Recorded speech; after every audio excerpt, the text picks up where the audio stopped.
Right, good morning. So, today we have a busy schedule. In the morning I am going to talk about nano-composites. So, the first lecture will be on thin films and core shell nanofibers, and the second one will be on core shell particles. So, in the afternoon we have a tutorial on the measurements of converse magnetoelectric effect by electric field tuning of ferromagnetic resonance. It's also added a very short lecture on one of the device applications, which we call gyrators. These are voltage to current converters or the other way around. These are pretty simple devices, and it's useful for many applications, including you are familiar with LED lights. So, you can put together a power supply with the use of composites for the LED lights. Okay. So, I thought you should be familiar with all different applications. There will be some more in the next 2 days. Okay. So, the first lecture I am going to talk about nano bilayers and core shell fibers of ferromagnetic and ferroelectric phases. Now, this one you saw in Dr. Mathe's lecture. This is about the mechanical connectivity between the two phases in a composite, a ferromagnet and a ferroelectric. So, we represent the connectivity with two numbers. There are two phases. So, the first number tells you the first phase, how it is connected to itself, and the second one the same way for the second phase, but just take a look at this 0 0. These are cubes of two different phases. They are represented by cubes of two colors. One is clear, the other is gray. So, if you look at the white ones, it's on its own, it's not connected to any other white ones in all three directions. So, it's a 0 connectivity to itself for phase 1. The same way for phase 2, it's not connected to itself any of the three directions. So, it's a 0 0 composite, and for 2 2, these are 2D layers of phase 1 and phase 2. They are connected to itself in the 2 dimension. So, you represent this by 2 and 2. So, all these magnetoelectric interactions, it's mediated by mechanical strain. So, it very much depends on how these two phases are mechanically connected to itself or the other one. Okay. There are a whole bunch of connectivities. I think there are maybe 10 or more. You can take a look at it. It's available if you go on Google image search and then type in mechanical connectivity for composites, it will come up with all these figures. Okay. So, there are a lot of resources on the internet. So, it's up to you to look for anything that's of interest. Okay. So, there is no shortage of information. There is so much available on the internet, and please take the time to look through them. And that's the only way to learn. This 5-day course, we can give you only so much, but everything else is it depends on you. So, in the case of thin films, you can put together different structures. The first one is nanoparticles of phase 1 embedded in a matrix of phase 2. So, it's a 0 3 composite film. The second one, it can be a nano bilayer or multi-layer on a substrate. So, it's a 2 2 film on a substrate. The third one is a nanopillar in a matrix of another phase, and these pillars and the matrix are on the substrate. So, that would be 1, 3. Okay. So, there are many ways to make these thin films, and some of them are listed here. DC and RF sputtering.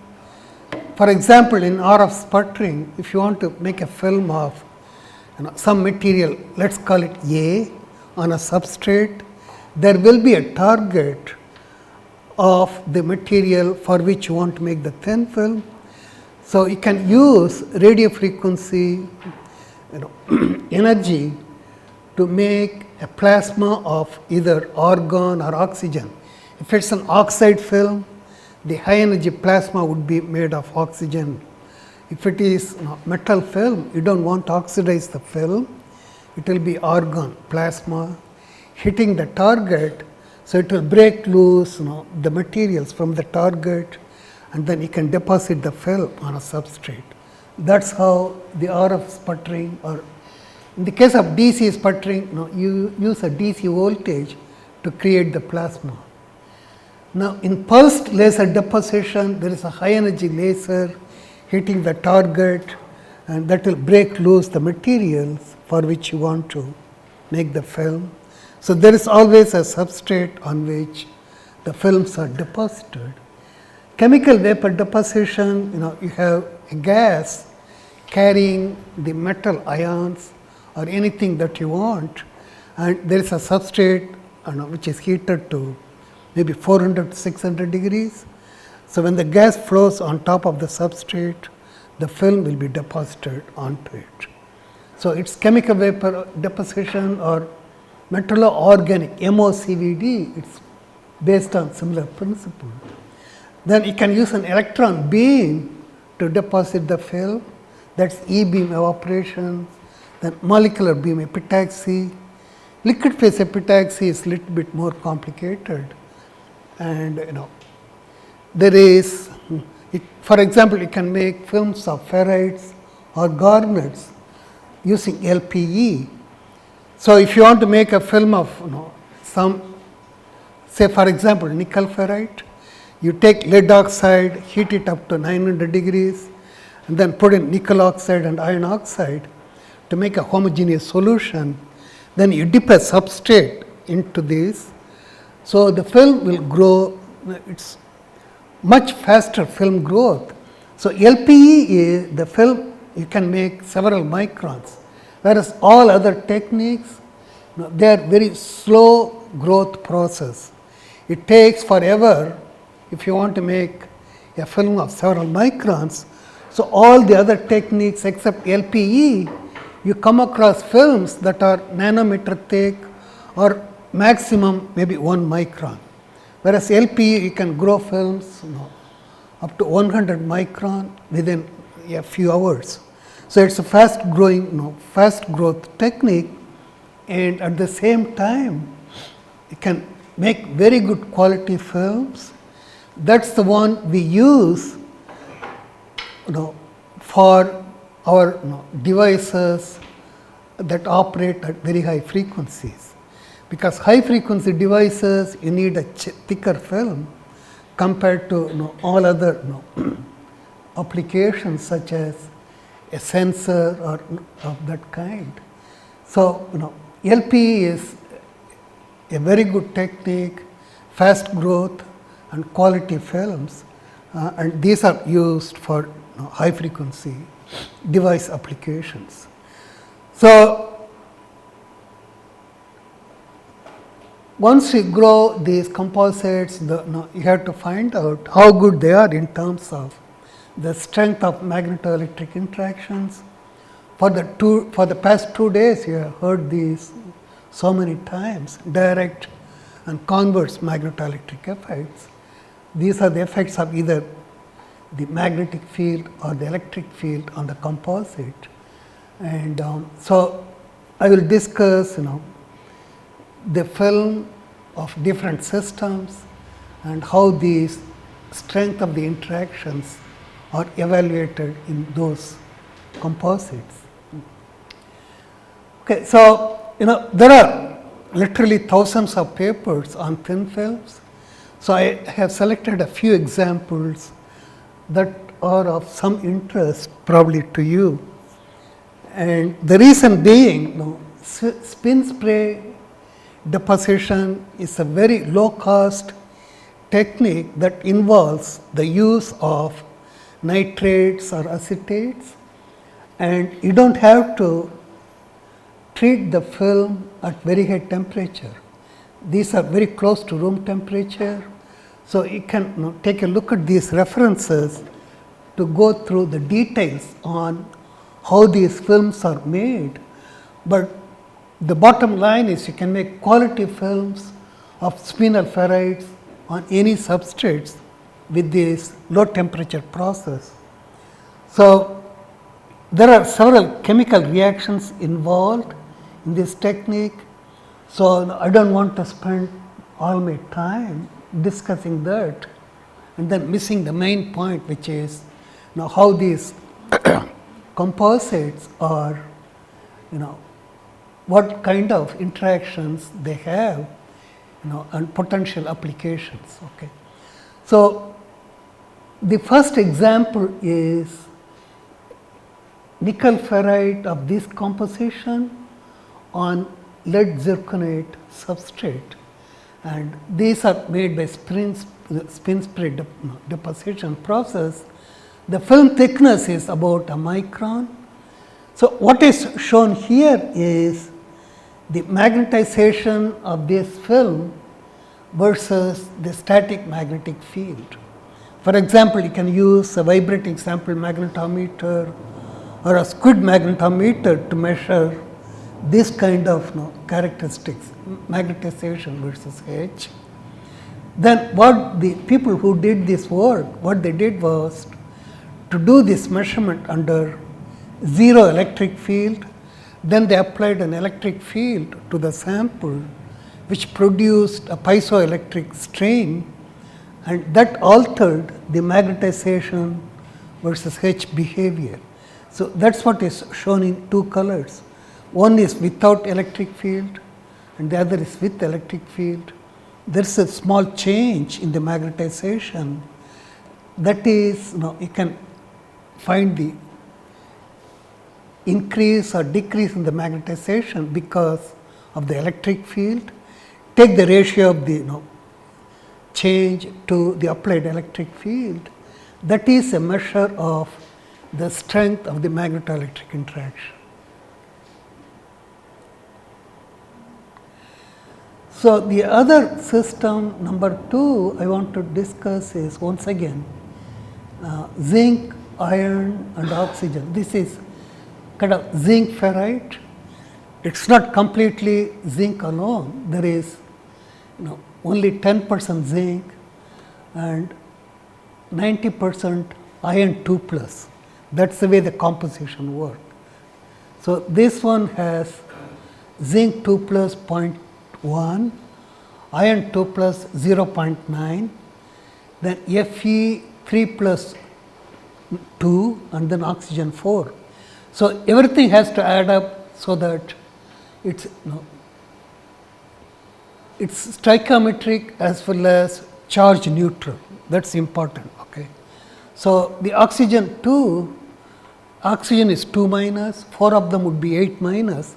So if you add up all the metal ions and find the valency, it will be exactly the same as the one for oxygen with the negative sign. So it's zinc ferrite on PM and PT, single crystal substrate. And the deposition was once again by spin spray at temperatures less than 90 degrees Celsius. And the authors used converse magnetoelectric effect to find the strength of the magnetoelectric interaction. So what they did was to look at the ferromagnetic resonance under zero electric field and a series of electric fields from 0 to 6 kilovolt per centimeter. And as you see here, this one starts with 0 electric field, then 2, 4 and 6. as the electric field is increased, there is a shift in the resonance field. So, the resonance field is wherever this horizontal line and this profile when they intersect. So, there is a shift up from 0 to 2 kilovolts, 4 and 6, and they came up with the number of 23 Oersted shift per 1 kilovolt per centimeter. So, if I apply an electric field of 1 kilovolt per centimeter, it will shift the ferromagnetic resonance field by 23 Oersted. That is a good enough number for you to conclude that there is indeed a strong converse magnetoelectric effect in this particular system. And this is magnetite Fe3O4 spin spray film on PMNPT, and the next one will be on PZNPT, lead, zinc niobate, lead titanate. Once again, the converse magnetoelectric effect was studied with electric field tuning of ferromagnetic resonance, and the profiles are shown here, and there is a shift in the resonance field with the application of the electric field, and it is a downshift in the ferromagnetic resonance profile. The overall change in the resonance field is about 600 Oersted, and so they came up with this number. So, the converse magnetoelectric coupling coefficient is 67 Oersted centimeter per kilovolt. That is better than the previous case where it was only 23 Oersted centimeter per kilovolt.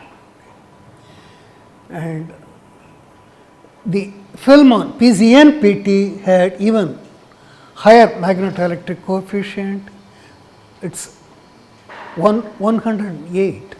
The reason being that PZNPT has a much higher piezoelectric coefficient than PMNPT, and that is the reason for the stronger converse magnetoelectric effect in this particular system.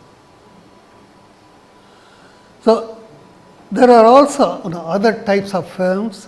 For example, the one shown here is an alloy film of iron, gallium and boron on single crystal PZNPT substrate, and once again the ferromagnetic resonance was used for characterizing the converse magnetoelectric effect, and also they did the measurements of the magnetic hysteresis M versus H under an electric field.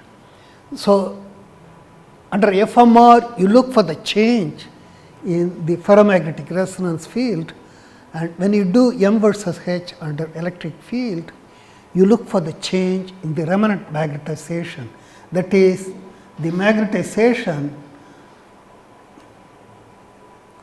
at 0 magnetic field. So, that is the intercept on the vertical axis corresponding to H equal to 0, and you see a distinct change in the remnant magnetization under an electric field. So, you can look for the fractional change and come up with a number for the converse magnetoelectric effect. And then terphenol D PZNPT. So, in this work the authors they sputtered 100 nanometer thick terphenol D film. So, terphenol D is an alloy of terbium and dysprosium and iron.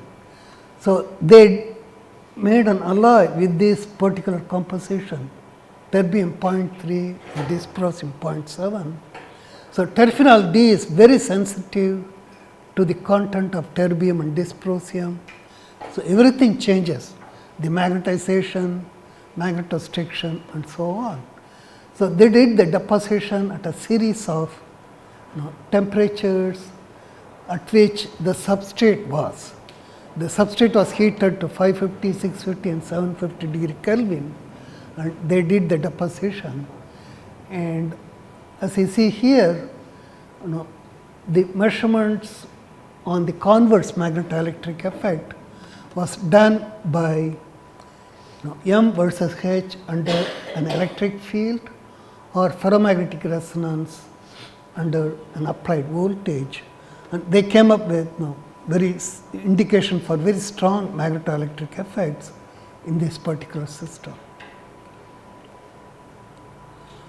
All right, this one is a 03 type particulate nanofilm on a substrate of PZT.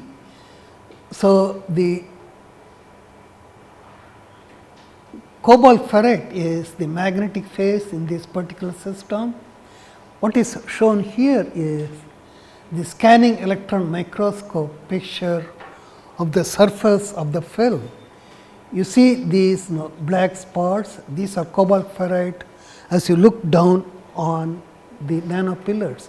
So, it is in fact a nanopillar in the PZT matrix on a substrate, and the one on the left, it shows the X-ray diffraction data. So, each phase here, that is cobalt ferrite and PZT, then the incident X-ray is reflected.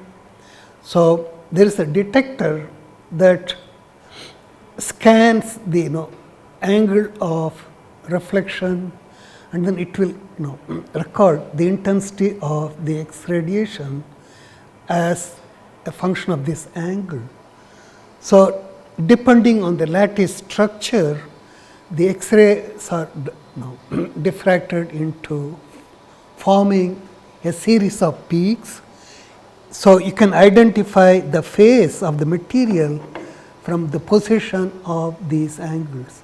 It is a traditional technique to find out if you have the material what you really want, and also if there are impurities, you will see additional lines that can be identified. Now, there are data available from past researchers, so you can compare what you get, what should be the case, and then identify all these different phases. So, in this particular system, it is cobalt ferrite nanopillars in PZT, and then they measured the magnetoelectric voltage coefficient as a function of bias field at series of frequencies, and these numbers are it is okay, it is not great, but they are very decent, because you have to keep in mind that these are nano pillars of cobalt ferrite. That would mean that the amount of cobalt ferrite present in this system is very small compared to the amount of PZT. You get the maximum magnetoelectric interaction only when both phases are present in equal number. It should be 50-50, right? But that's here it is not 50-50. You can easily look at it. These are tiny nanopillars in a huge matrix. So, obviously, it is going to be not so strong, the magnetoelectric interaction, and that is reflected in this number for the voltage coefficient.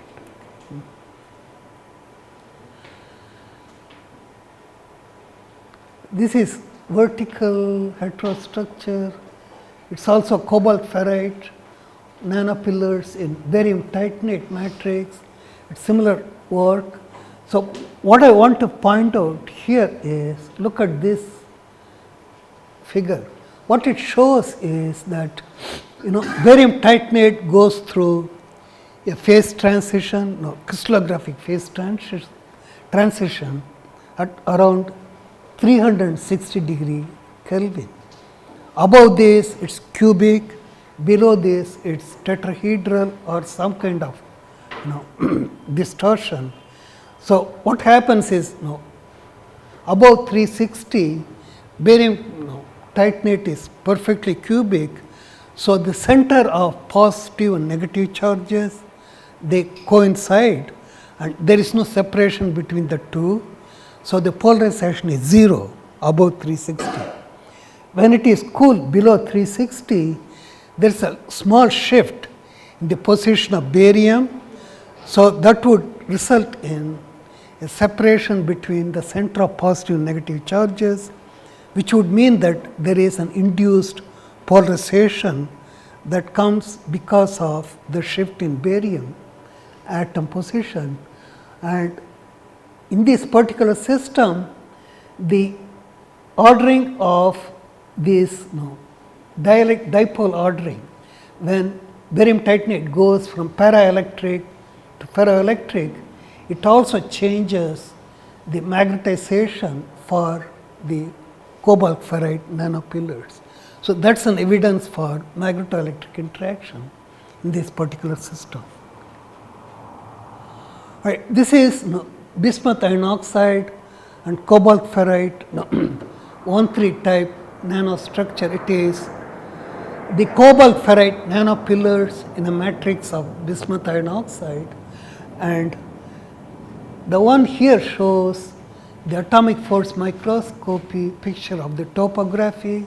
It is a surface of this system, and here you see the magnetic force microscopy image of the same one.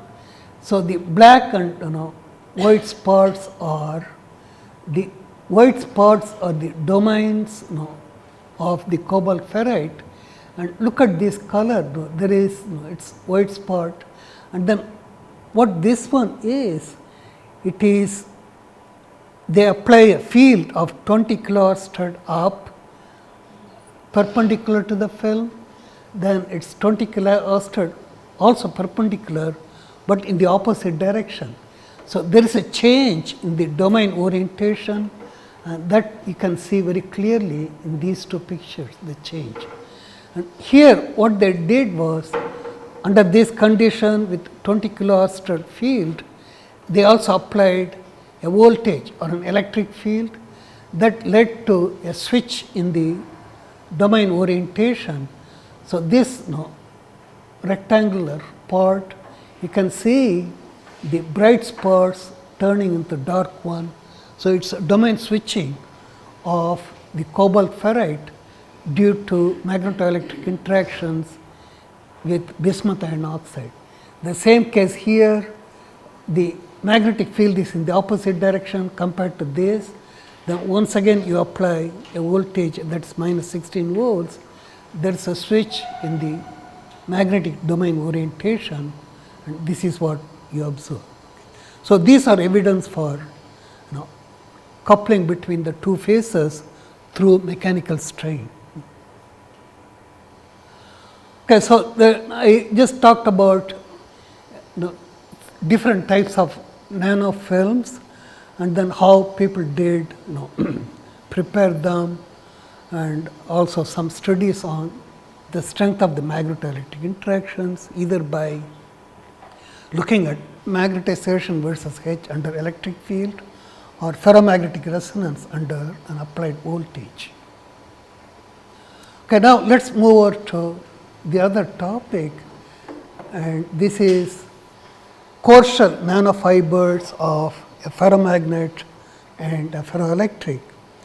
So, in this talk I am going to focus on all oxide system.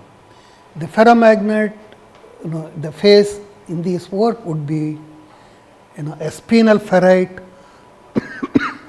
or a hexagonal ferrite, and the ferroelectric would be either barium titanate or PZT.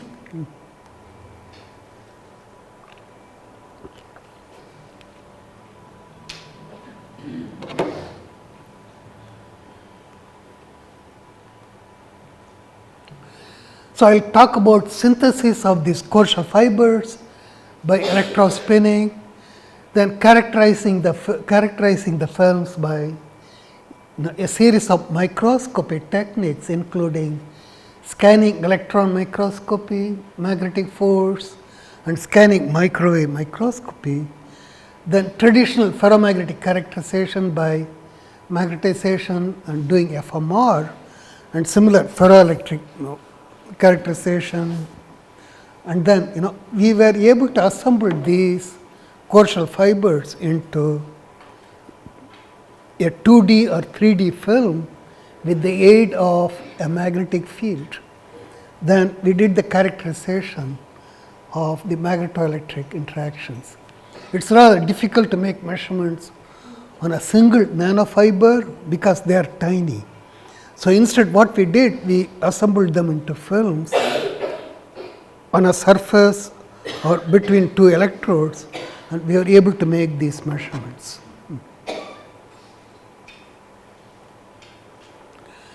So we used for the ferromagnetic phase either nickel or nickel zinc. These are spinel ferrites, and also a series of hexagonal ferrites M, Y and W type. For the ferroelectrics, either PZT or barium titanate. So this you have seen already. So I will skip this. Hexagonal ferrite, they have obviously hexagonal crystal structure. The building blocks are spinels and tetragonal. So there are different types based on how these blocks are arranged. They are called M type, Y, W, U and so on. But don't bother about understanding how each and every one is stacked. It's not really important. But what you need to understand is there are certain types and they are associated with the presence of a very strong magnetocrystalline anisotropy. So in these structures, there is significant spin orbit coupling. It's coupling between the spin of the electrons and the orbital motion that leads to locking the magnetic moment in a particular direction. So that's what we mean by magnetocrystalline anisotropy. It's as if there's a magnetic field present in the system, and that is rather high for the M type ferrites. It can be as high as 17 kilo-Oersted in a particular direction which we call the C-axis. So M type has uniaxial anisotropy field along the C-axis, and at the same time they have very small magnetostriction.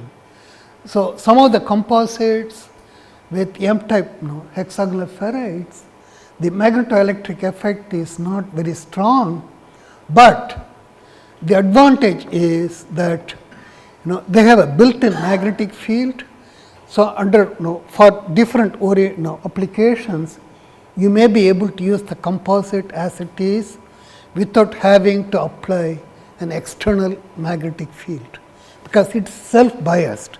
There is a field present in it, and that's the advantage with some of these composites. And this is Y type, it has also an anisotropy field, but the anisotropy field orientation is not uniaxial, it's EC plane. The anisotropy, it's in the C plane of the ferrite, but the magnitude is somewhat smaller than for the value for M type ferrites. For Y type, it can be anywhere from 9 to 14 kilo-Oersted, but these are EC plane, and it has little bit higher magnetostriction, some of them as high as 15. W type also, it can be either EC plane or uniaxial anisotropy, and the magnetostriction is certainly much higher than what we get for M type.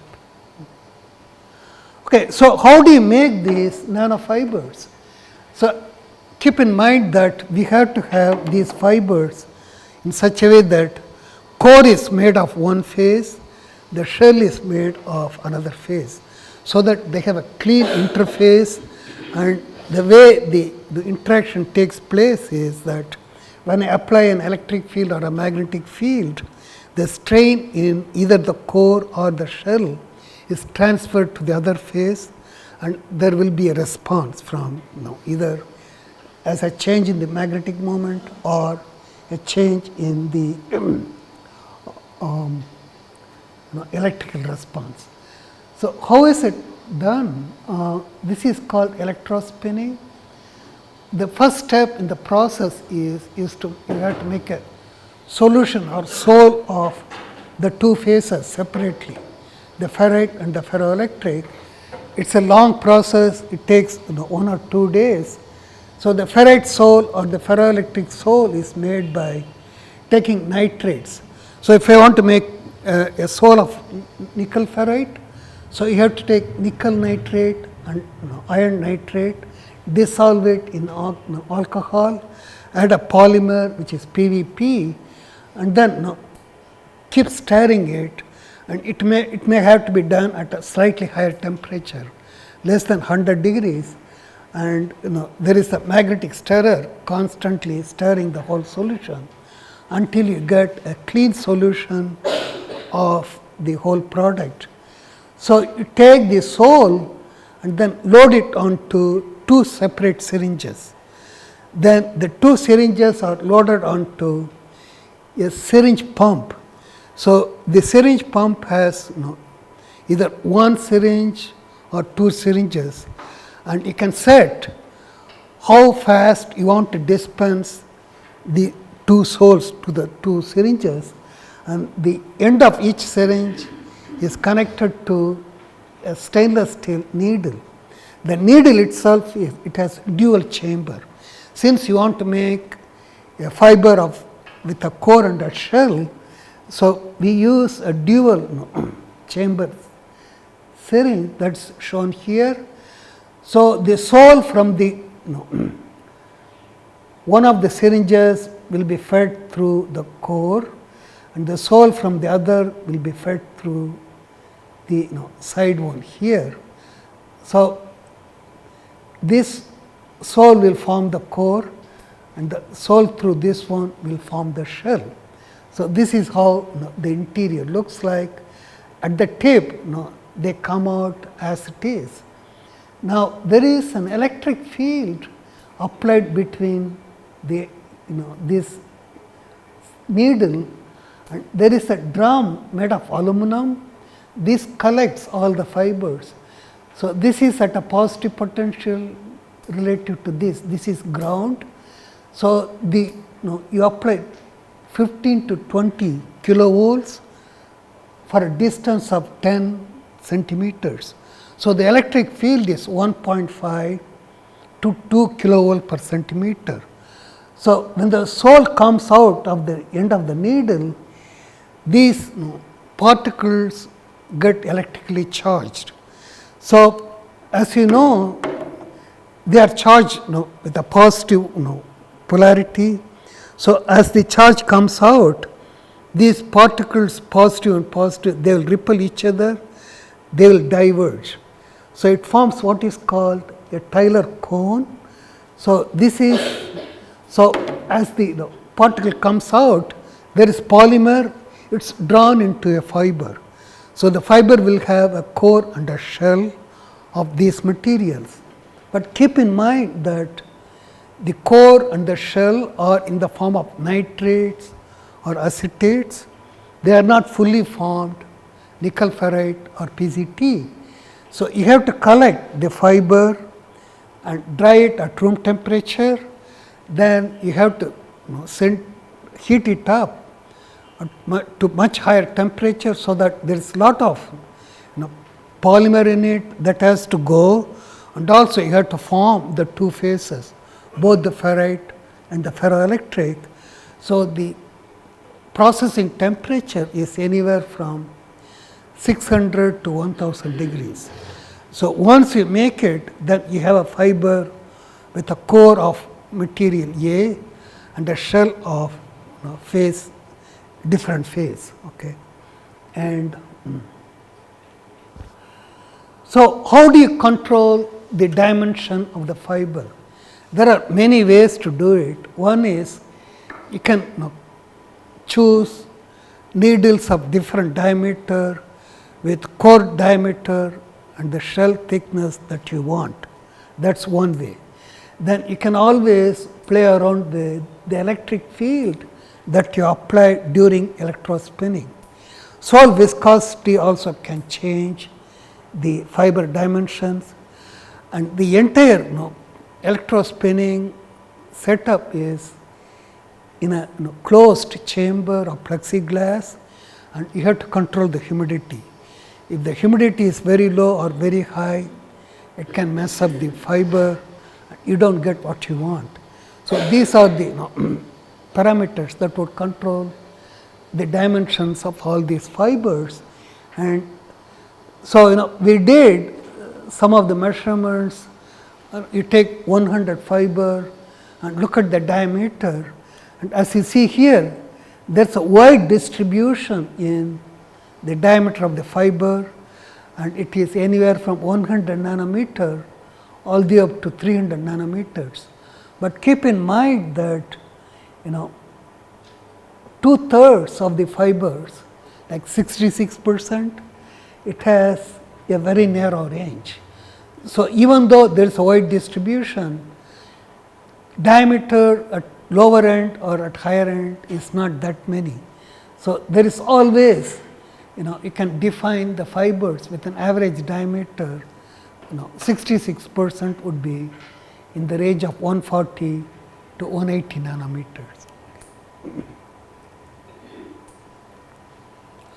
Okay, these are some of the SEM images, and what you see here top left is a bunch of fibers. You see different dimensions, and the one in the center is an isolated fiber with PCT core on the nickel ferrite shell, and you see very clean interface, and it is the core seems to be of uniform diameter, and the shell thickness is also quite uniform. And this one has PCT core, and this one has nickel ferrite core PCT shell. Okay. And we did X-ray diffraction, and there are no impurities in this particular system. And this one is magnetic force microscopy image of the same set of fibers with either PCT core or ferrite core, and the domains in the nickel ferrite, they look, one is bright, the other side is dark, because as it comes out, the domain on this side has an orientation opposite to the other one. But PCT being non-magnetic, it looks dark in the both cases here.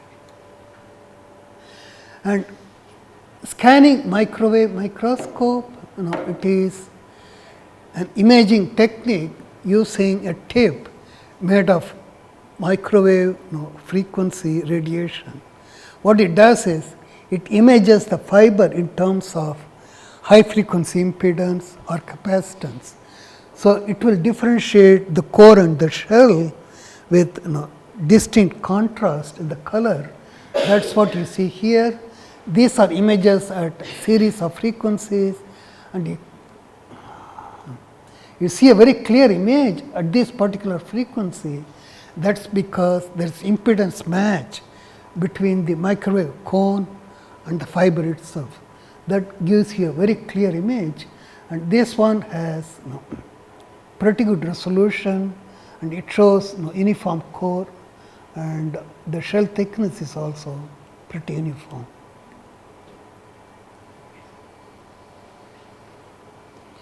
Okay, so these are similar fibers with M-type ferrite and barium titanate for the ferroelectric phase.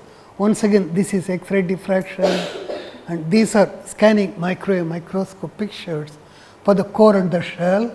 And you see all these messages in all these images, the core and the shell very well resolved. These are similar images for white type ferrites and either PCT or barium titanate. And we did the traditional magnetic and ferroelectric characterization. This one shows the magnetization versus H for some of these core shell fiber systems. And these are the polarization versus electric field, and these numbers are pretty small. It's nanocoulomb per centimeter squared. For traditional thin film or bulk PZT or barium titanate, this is 1000 times larger. It's microcoulomb, this is nanocoulomb. That's because as you go smaller in dimension, all the properties change and for the worse. So, in this particular case, we found that the polarization for nanofibers are quite small compared to either bulk or thin films of PZT or barium titanate. Okay, so to measure the magnetoelectric interactions, we ended up assembling these fibers into thin films in a uniform or field gradient. In both cases, the field applied was magnetic field. So, you can apply an uniform field with an electromagnet or a solenoid. And for non-uniform or a field gradient, all you have to do is use a permanent magnet.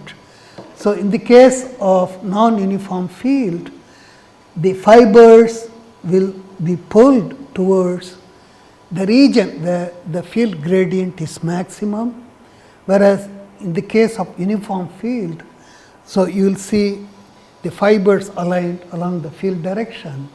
That is what you see in these two pictures. Here there are regions where higher concentration of fibers are there.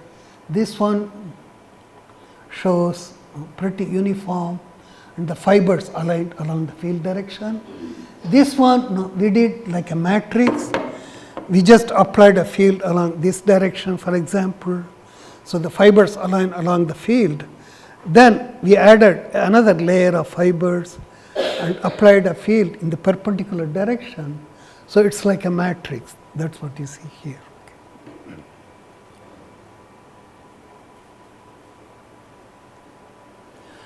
So, for characterization we used low frequency magnetoelectric voltage coefficient, and also we did polarization versus electric field in the presence of a magnetic field. These are the two techniques. All right, here what I am showing here is for a disk of these fibers, we did polarization versus electric field with and without a magnetic field.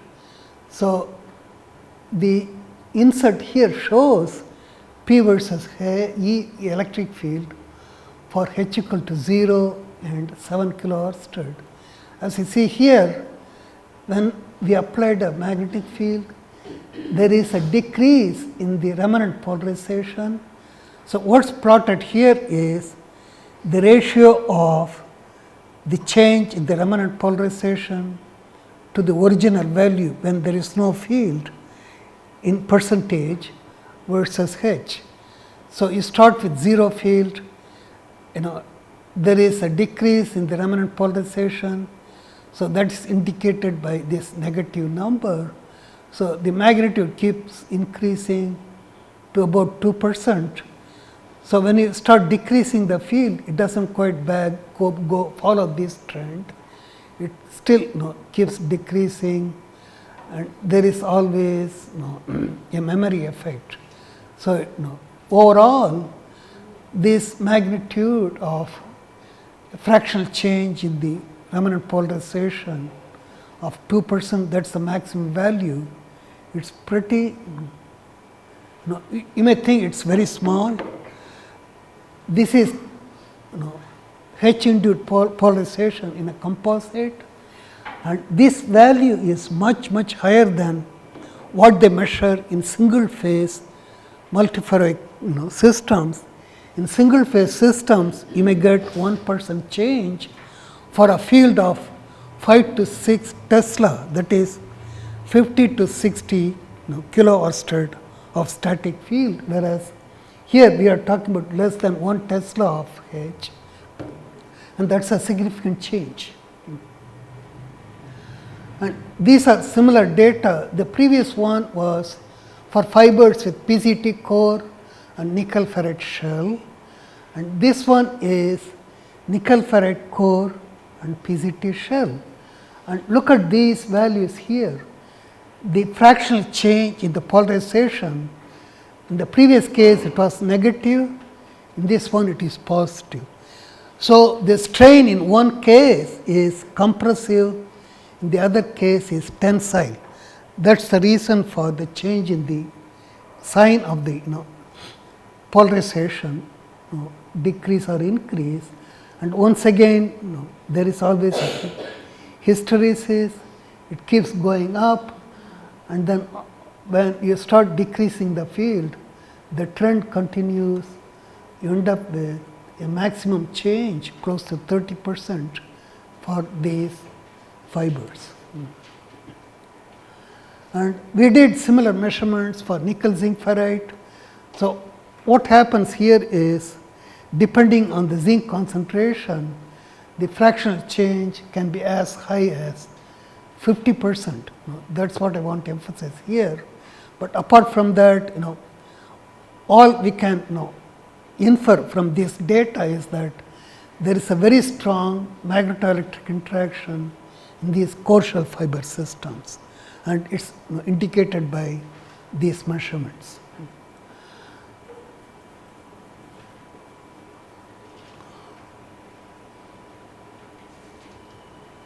Okay, so the previous case it was nickel ferrite or nickel zinc ferrite and PZT and barium titanate. These are similar data for systems with hexagonal ferrite and PZT. So, this is M type. Once again, the strength of the magnetoelectric interaction was evaluated through measurements of P versus E under H, and these magnitudes here are rather similar to what we saw for spinel ferrites, that is nickel ferrite or nickel zinc.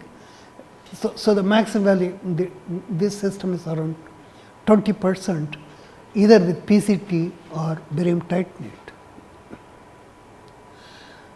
And so, we also measured the low frequency magnetoelectric voltage coefficient in 2D or 3D films of these fibers. So, they were made by you dissolve the fibers in ethyl alcohol and spread it on a glass slide between two electrodes, and then you apply a magnetic field. So, these fibers will align along the field orientation, and depending on how much fiber you use, the film can have highly concentrated fibers or thinly populated fibers. Okay. So, if you have a film with very low concentration of fibers, the overall magnetoelectric voltage coefficient will be small. But if the concentration is high enough, you will have a much better value for the voltage coefficient. And here the values are rather low, it is 3 to 4 millivolts per centimeter Oersted, and these are 2D films. And when I go to 3-dimensional films, these were assembled between two copper plates, and once again the fibers are placed between the two plates, and you apply a magnetic field to orient them along the field direction. And in this case, the numbers you see here are much better than the previous one. Okay. It's here 3, and whereas here it is 5 times higher. Now, the one thing I want you to notice is when the bias field is 0, there is a finite voltage coefficient. It is not 0 as in this case. The one in the top, the bottom left is a bilayer of a platelet of nickel ferrite and PCT. Here at 0 bias field, the voltage coefficient is 0, whereas here with strontium ferrite, barium ferrite core shell or strontium ferrite PZT core shell fibers, the value at 0 field is always quite high. That's because of the self-biasing effect, because M-type ferrite has very high magnetocrystalline anisotropy. So, you do not need a biased magnetic field to get a decent strength for the magnetoelectric interaction, even in the absence of an external biased magnetic field. These are similar data for different hexagonal ferrite systems. Okay, so what do we do with all these fibers? You can put together magnetic sensors for different applications. For example, sensors for biomedical imaging, and the one on the left shows magnetocardiography, and at this time it is done with a squid magnetometer, and you can use high temperature superconductors to operate them at liquid nitrogen temperature. The magnetic field produced in cardiac activity is around 20 picotesla, and you can easily put together sensors of these core shell fibers or thin film, which would be able to measure this kind of magnetic field. So, you can replace the squid magnetometer with an array of these sensors. If they are self-biased, it is for the better. Okay. So, right now the technique with any squid magnetometer is very expensive. So, not many people can afford to have the magnetocardiography done if they are sick. Whereas, if you can make it with these sensors made of the core shell fibers or any thin films, then it is rather going to be inexpensive. But so there is a long way to go before 10 power minus 15, and we are nowhere close with our composites. The best values are on the order of picotesla. So, you have to increase the sensitivity by a factor of 1000 before you get to 10 power minus 15. But at this time, a group in Germany, they have made sensors of these composites that are good for magnetocardiography. Okay. All right, just a quick summary of what we discussed so far. So, I talked about the magnetoelectric coupling in nano bilayers as well as core shell fibers, and so in the case of thin films, all right, just a quick summary of what we discussed so far. So, I talked about the magnetoelectric coupling in nano bilayers as well as core shell fibers, and so in the case of thin films, we looked at different types of films, either nanoparticles in a host matrix or a nanopillar or a nanobilayer.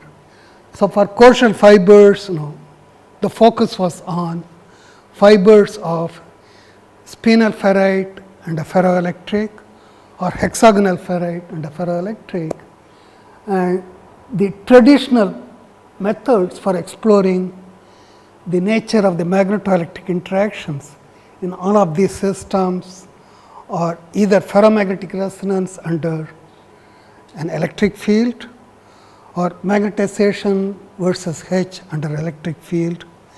These two for converse magnetoelectric effect. For direct magnetoelectric effect, people used measuring P versus E under H or the low frequency magnetoelectric voltage coefficients.